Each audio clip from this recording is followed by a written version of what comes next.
Aloha, and welcome to this episode of the Goddess Corner. It is I, April from Golden Lifestyle Unlimited, and the dearest, sweet Jupiter 1111 here to address some very, very poignant things, which are right on the tip of everyone's mind. And if you're seeing this video, you're right on time. So today we're discussing the limited behaviors or limited beliefs of us as feminine and how we shake that to become our divine selves here on earth. So I had some stuff come up. I mean, you see me bouncing, right? I've got my baby in my arms. She's been having a very interesting morning. You can ask her, or this direction. You could ask her. She's been hearing the tyranny. There was lots of tears, and uh, and it's been a very tumultuous morning. So lots and lots of just wanting to be cuddled. I understand the Sunday cuddles, and um, part of me was I've been procrastinating on doing anything with my channel, doing anything in recording. And, I was like, well, how can I really be divine if I'm sitting here watching all these women and they're filming, but they don't have their kids. They don't seem to have any kind of issues with life. I mean, even their dog is well behaved and sitting in the corner, posed perfectly as their backdrop. And or I wanted to do these exercise videos and I've been procrastinating because I judged my body even with the, well, you have a physical disability, so maybe they won't get it, or you're a larger set woman right now, like you put on some of that, put on that 19 that they keep talking about, and it's just, there's all kinds of wonderful excuses, right? And if you argue for your excuses, you get to keep your limitations. And that's really not part of our divine path. Part of our divine path is acknowledging what our limitations are, acknowledging and understanding the beauty of those limitations and how to surpass them. So, one of the beautiful things that Jupiter and I were talking about before we started filming was the art of what is your limitation and how do you address it so that you can move forward. Yeah. And that's one of the things. It's like if you know really, that's why we're such a big proponent of self-development, of self-love, of self-improvement, because those things are going to really highlight for you what are your true motivations for things. And her and I were talking about, I've been going through this rabbit hole of relationships and studying because I'm always trying to learn more about myself, and that way I can help, bring that information to you. One of the books that was recommended to me is called no, shoot, what did I just say it was? Now I forgot. But I'll find it if I remember, it'll come up. But basically it's the science of, and it came out in the 50s and 60s first, that the way we interact in relationships is the way we were nurtured or not nurtured enough as babies, and how that actually rolls out. And so you're put into one of four categories. You're either avoiding, or you're anxious about it, or the combination of that is called fear, or you're secure. And there's so little people in the secure category. so so when you're thinking about like how you respond, understanding who you are as you dig deep into those things, then being okay with articulating your needs. But you first have to step back and be like, okay, why am I limiting myself here? What is the root cause of that? Is it really from when I was a baby, like in that particular science? Is it from your adult experiences? Because sometimes, you might have had a very secure childhood and then you start to go into adolescence and it shifts, and then you have experiences as an adult.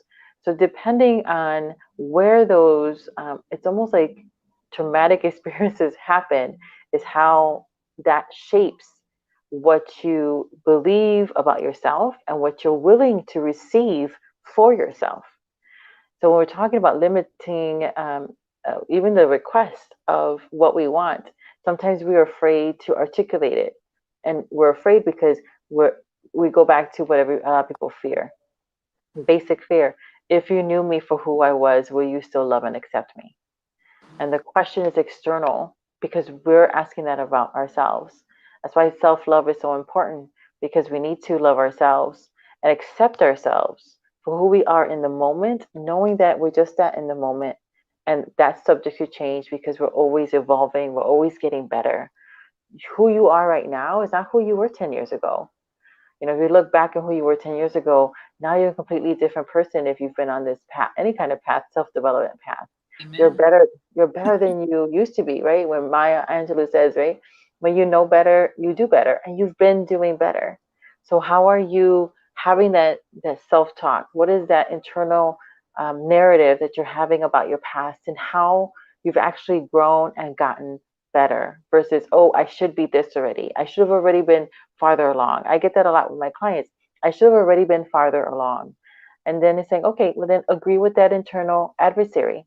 Say yes, but the but kind of like pushes it all aside. But now that I know better, I would do better. Versus staying in that trap of, I'm not doing enough. Because then going back, like, that's not the first time you've told yourself that.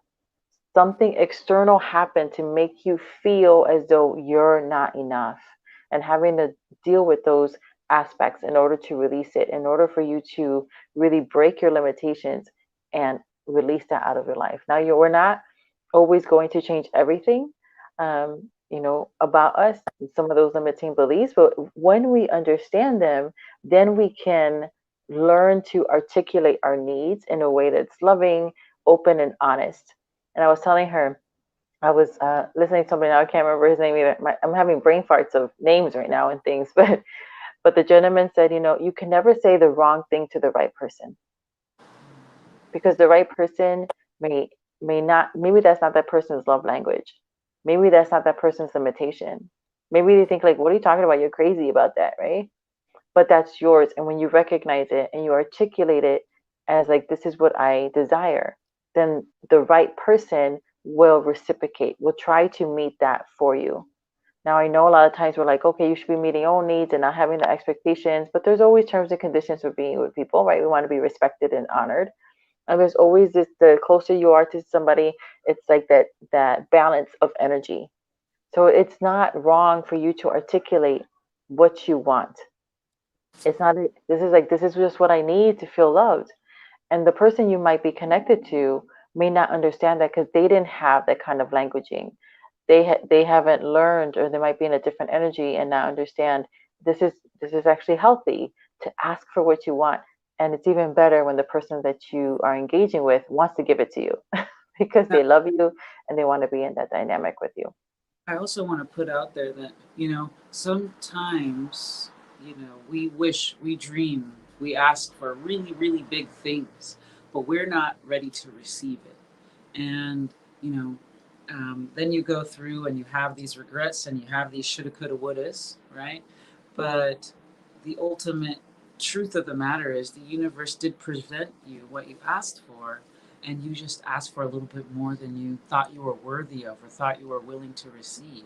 And there comes a point when we get to get out of our own way, we ask for what we want and we get to hold it. Or we baby step into that self love, that self worth, so that we can fully receive and step into what we desire and what we know that we're put here for. So if you're ready, just say you're ready. If you're ready, just allow your heart to open, allow your love to come through, and allow the universe to show you that reflection. Because you're here, you're worthy, you're worth it, you're beautiful. Thank you for Yeah. we got some confirmation going on Mm-hmm. in Chi Town. Mm-hmm. Yes. And that's the whole thing, right? The way we see ourselves is the way we're going to articulate that out. People are picking up on it. When you feel good about yourself, then it's easier for you to articulate what your desires are. That's why we're always coming back to it all starts with you. How do you feel about you really?